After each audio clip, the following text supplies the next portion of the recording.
사랑과 마음 상담센터에서 보내드리는 새벽 프로그램 이른 아침 햇살받기입니다. 이 시간 말씀을 통해 자신의 존재를 인식하고 성찰하며 하나님의 은혜를 누리는 시간 되시길 바랍니다.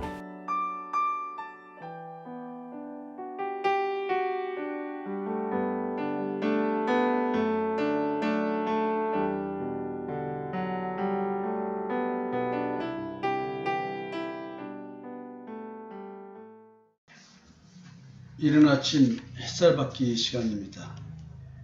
우리는 지금 열왕기상 12장까지를 살펴보면서 여로보암이 금송아지를 만들어서 우상을 숭배하게 만드는 일을 하는 것을 들었습니다. 두 금송아지.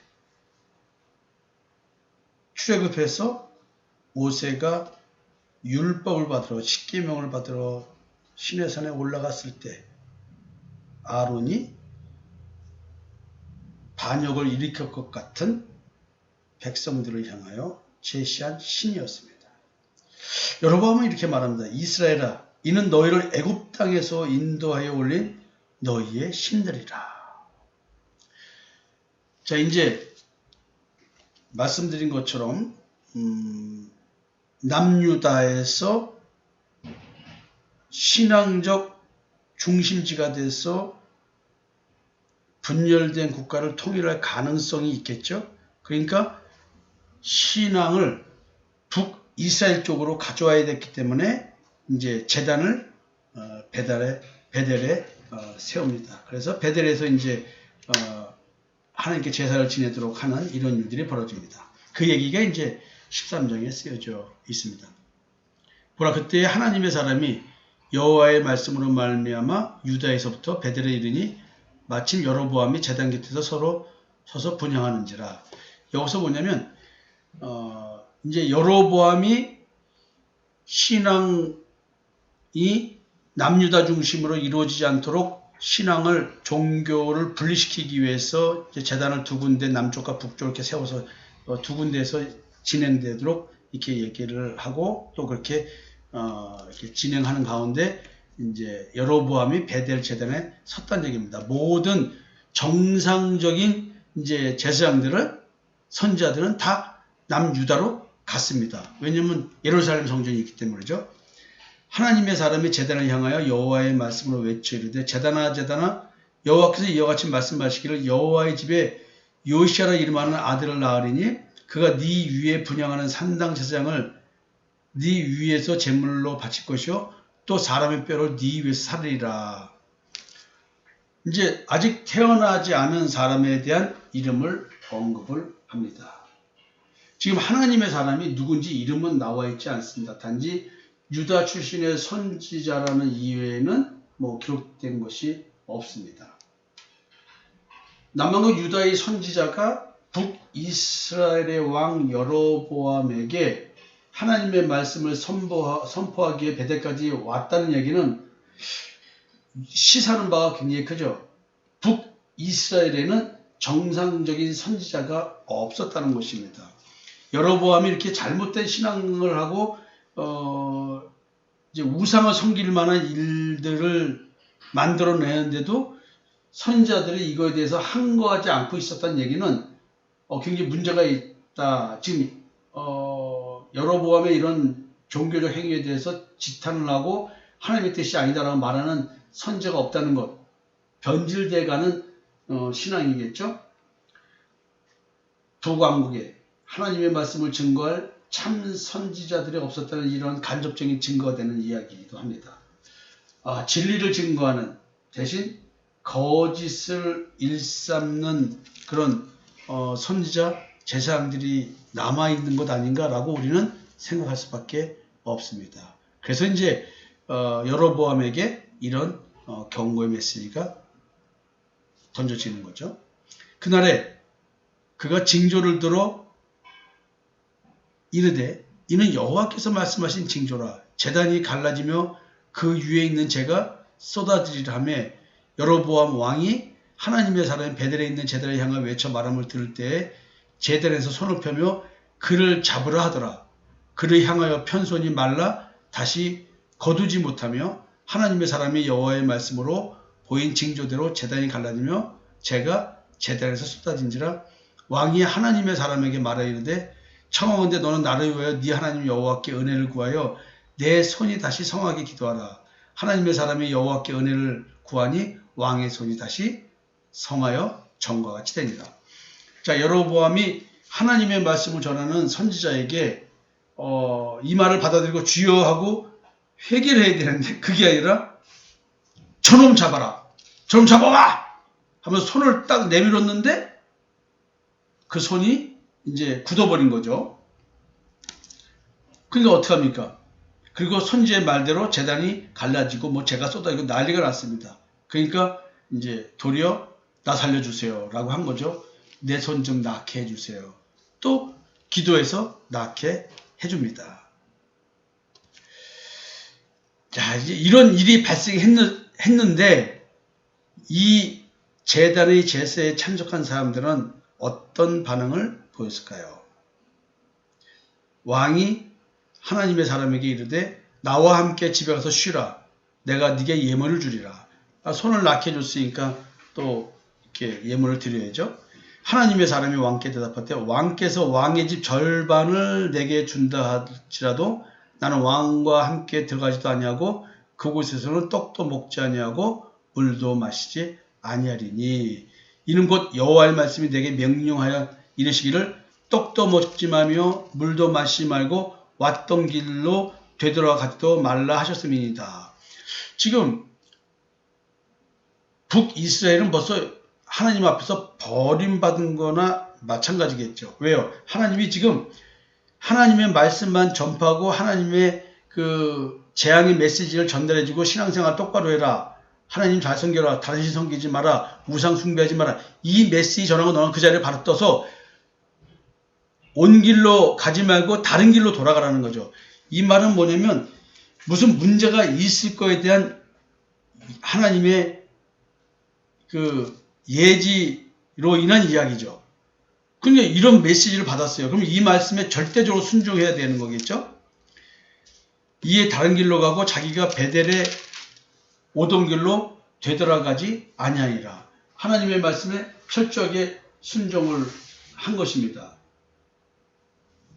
여로보암 왕은 북이스라엘의 왕 여로보암은 이런 남유다에서 온 하나님의 메시지를 들고 온 선지자에게 예물을 주겠다고 할 것이 아니라 하나님 앞에 회개를 하면서 하나님 아버지 내가 참 잘못했습니다. 저에게 왕으로 세울 때에 하나님께서 다윗 왕처럼 하면 그 왕 위가 이어질 거라 했는데 제가 이 왕위가 내 자손들에게 이어질 수 있도록 하나님 제가 신앙생활 똑바로 하겠습니다. 백성들도 신앙생활 똑바로 하도록 하겠습니다. 이렇게 했어야 된다는 얘기죠. 근데 그렇게 하지를 않았습니다. 자, 이제 이와 같은 그 여로보암의 태도가 앞으로 어떤 일이 북이스라엘에게 벌어질까요? 자, 이와 같은 일이 있은 다음에 참 특이한 사건 하나가 생깁니다. 베델에 한 늙은 선지자가 살았답니다. 그의 아들도 선지자 노릇을 하고 있었나 보죠. 한 늙은 선지자가 베델에 살더니 그의 아들들이 와서 이날에 하나님의 사람이 베델에서 행한 모든 일을 그에게 말하고 또 그가 왕에게 드린 말씀도 그들이 아버지에게 말한지라. 그러니까 지금 여로보암 왕에게 있었던 일, 그 다음에 남유다에서 온 선지자의 그 하나님의 말씀 선포, 그리고 발생한 사건 사고, 이것을 이제 아버지에게 말했습니다. 근데 아버지가 이제 그 아들들에게 빨리 가서 말 한 장 치우고 뭐하고 해서 내가 그 사람을 좀 만나러 가야겠다라고 이제 해서 그 하나님의 사람을 만나러 갑니다. 하나님의 사람을 뒤따라가서 상수의 나무 아래에 앉은 것을 보고 이르되 그대가 유다에서 온 하나님의 사람이냐? 이렇게 묻습니다. 네가 남유다에서 온 하나님의 사람 맞아? 너 선지자 맞아? 딱 묻습니다. 네가 여로보암 왕에게 하나님의 말씀을 대언한 사람이 너야? 그 사람이 말합니다. 예, 그러하다. 내가 그 사람이다.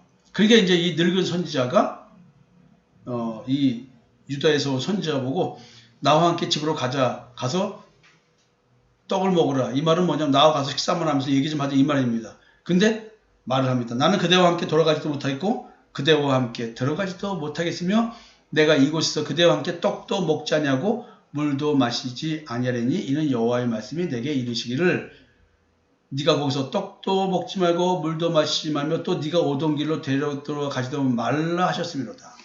자, 이렇게 아주 이런 자의 여로보암 왕이 한 것처럼 말을 합니다. 근데 특이한 일이 벌어집니다. 이 늙은 선지자가 나도 그대와 같은 선지자라 이렇게 얘기합니다. 천사가 여호와의 말씀을 내게 이르기를 그를 네 집으로 데리고 돌아가서 그에게 떡을 먹이고 물을 마시게 하라. 근데 성경이 너무 재밌습니다. 이는 그 사람을 속임이라. 거짓말했다는 얘기죠. 야, 이게 왜 거짓말 시킬까요? 뭐 여러 가지로 이제 해석이 추정해서 나온 얘기들이 많습니다. 그러니까 이 늙은 선지자, 이 선지자는 분명히 사람을 속이는 선지자입니다. 하나님이 말씀하지 않았는데도 하나님이 천사를 보내서 얘기했다는 거예요. 대부분이 하나님의 말씀을 선지자에게 직접 임하는데 천사가 와서 했다고 묘한 말을 합니다. 하하, 이게 참 이상하죠? 하나님이 이 유다에서 온 선지자에게는 이렇게 해서 이렇게 하지 마라. 빨리 온 길로도 가지 마. 돌아서 다시 유다로 가라 얘기했어요. 근데 실제 지도상으로 보면 그 지금 있는 장소에서 유다까지는 그렇게 먼 거리가 아닙니다. 한 40분에서 1시간 사이의 거리들. 그러니까 빨리 돌아가야 되는 거예요. 하나님 말씀대로. 지체할 시간이 없는 거예요. 그가 유다에서부터 온 하나님의 사람을 향하여 외쳐 이르되 여호와의 말씀에 네가 여호와의 말씀을 어기며 네 하나님 여호와께서 네게 내리신 명령을 지키지 아니하고 돌아와서 여호와가 너더러 떡도 먹지 말고 물도 마시지 말라 하신 곳에서 떡을 먹고 물을 마셨으니 네 시체가 네 조상들의 묘시에 들어가지 못하리라 하셨느니라 하니라. 이게 아니 하나님께서 천사를 보내서 먹어도 된다고 하고 이렇게 했는데 그렇게 했어요. 그 말을 믿고. 그랬더니 또 이렇게 말을 하네요. 지금 앞에 말은 거짓말을 했습니다. 이 말은 그러면 거짓말이 아니면은 선지자의 입에 하나님의 말씀이 내려온 거예요. 진짜로. 야, 이게 희한하죠. 거짓말쟁이 선지자에게, 타락한 선지자에게 하나님의 말씀이 직접 임합니다. 그리고 자기가 데리고 온 선지자가 떡을 먹고 물을 마시는 후에 그를 위해 나귀의 안장을 지으니라. 이에 그 사람이 가더니 사자가 길에서 그를 만나 물어 죽임에 그의 시체가 길에 버림받으니 나귀는 그 곁에 서 있고 사자도 그 시체 곁에 서 있더라. 아니, 배고프지도 않은 사자가 왜 그 하나님의 사람을 물어 죽입니까? 그리고 옆에 말이 있으면 그 사자가 말도 물어 주게 되는 건데 나귀는 도망가지도 않고 그 사자 옆에 그냥 있어요. 죽은 주인 옆에. 그 사자도 가만히 있어요. 나귀도 안 잡아먹고 사람도 안 잡아먹고 이게 어찌된 일일까요? 지나가는 사람들이 길에 버린 시체와 그 시체의 곁에 선 사자를 보고 그 늙은 선지자가 사는 성읍에 가서 말한지라. 지금 이렇게 말합니다. 이 사건을. 그 사람을 길에서 데리고 돌아간 선지자가 듣고 말하되 이는 여호와의 말씀을 어긴 하나님의 사람이로다. 여호와께서 그에게 하신 말씀과 같이 여호와께서 그를 사자에게 넘기심에 사자가 그를 찢어 죽였다. 여러분 생각해 보세요. 이 사람 분명히 타락한 선지자입니다. 얼마나 가슴이 철렁했겠습니까? 자기는 거짓말 시켜서 이 사람한테 무슨 얘기를 듣고 싶었는지 몰라요. 자기에게 하나님의 계시가 끊어져서 이미 타락한 선지자가 된 자기 자식들이 지금 여로보암을 위해서 일하고 있는 이런 거짓된 상황에서, 배역한 상황에서 그나마 하나님의 사람이라고 하니까 뭔가 얘기를 듣고 은혜를 받고 싶었던 모양이죠. 근데 거짓말을 시켰습니다. 거짓말을 시켰습니다. 근데 이 거짓말 시킨 선지자의 입에 진짜 하나님이 말씀이 임해서 그대로 실행이 됩니다. 얼마나 두려울까요, 사실은? 이 거짓말 시킨 타락한 늙은 선지자가 이 사건을 경험하면서 다시 하나님의 말씀을 붙잡는 올바른 선지자가 됐을까요? 글쎄요. 오늘 본문에는 그런 얘기는 없습니다. 이에 그의 아들들에게 말하 이르되 나를 위하여 나귀의 안장을 지우라. 그들이 안장을 주매 그가 가서 본즉 그의 시체가 길에 버림받았고 나귀와 사자는 그 시체 곁에 서 있는데 사자가 시체를 먹지도 아니하였고 나귀를 찢지도 아니하였더라. 말도 안 되는 일이 지금 벌어지고 있는 겁니다. 늙은 선지자가 하나님의 사람의 시체를 들어 나귀에 실어 가지고 돌아와 자기 성으로 들어가서 슬피 울며 장사를 했습니다. 아니 무슨 마음으로 이런 일을 할까요? 또 언제나 하나님의 말씀을 어기게 만들어서 사자가 물어뜯게 만들어서 죽이기까지 하게 만들어 놓은 장본인인데 슬피 웁니다. 이 슬피 운 사건은 왜일까요? 왜 이 하나님의 사람을 위해서 슬피 울까요? 그 사람을 장사한 후에 그가 그 아들들에게 말하길 때 내가 죽거든 하나님의 사람을 장사한 묘시야 나를 장사하되 내 뼈를 그의 뼈 곁에 두라. 어쩌면 하나님의 계시가 끊어지고 자기는 현실적으로 먹고 살기 위해서 여러 왕을 위해서 일하는 자식들, 그 자식들에게 하나님의 말씀을 올바로 지키라고 말하지 못하고 있는 자기 자신에 대한 어떤 처참함이 있었나요?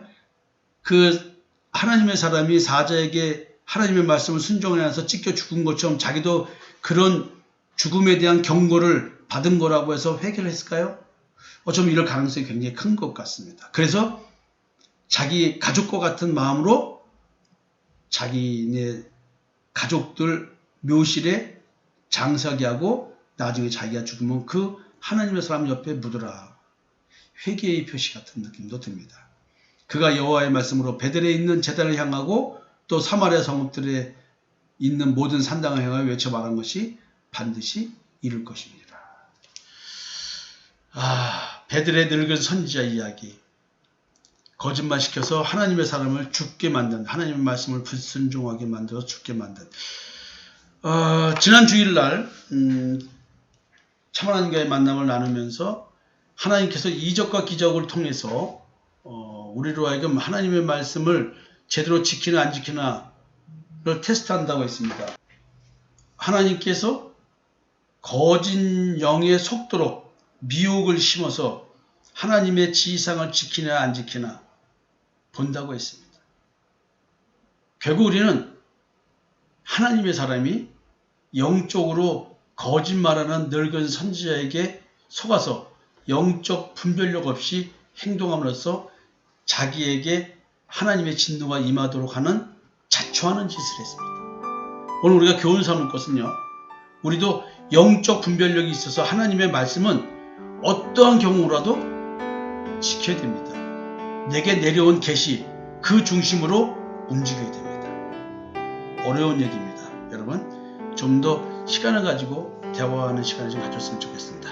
여러분 오늘 하루 좋은 하루 되십시오. 감사합니다.